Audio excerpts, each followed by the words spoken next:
আরে তুমি তো আমাকে বলেছিলে যে আমি ভালো নই, আমি নাকি 7 ভাতারি 12 ভাতারি মেয়ে। আমি এই কথাটা সেই সব মেয়েদেরকে বলছি যে একজনকে গাড় মেরে দিয়ে অন্য একজনকে যা বলছে, জান তুমি আমাকে কতটা ভালোবাসো।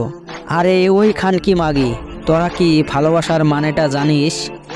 আর যদি না জানিস তাহলে সারা জীবন পারভাতারিগিরি করে থাকিস, কিন্তু ছেলেদের জীবনের সাথে না।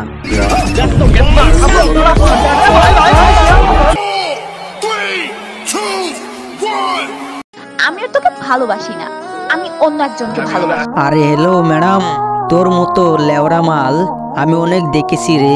তোকে তো যেতে দিব, বাট যাওয়ার আগে এই 2 লাইন শুনে যা। মেয়েদের স্বভাব, বাবু আমার টাকা পয়সা কিচ্ছু লাগবে না, আমি শুধু তোমাকেই ভালোবাসি। আর আজ টাকা পয়সা ইনকাম করতে পারছি না বলে তাই বলে আমাকে ব্রেকআপ করে দিলে? আমিও আর তোকে চাই না রে বাল। তুই হলি একটা রেন্ডি আলতা প্রো ম্যাক্স টাকা প্রেমিক মাল।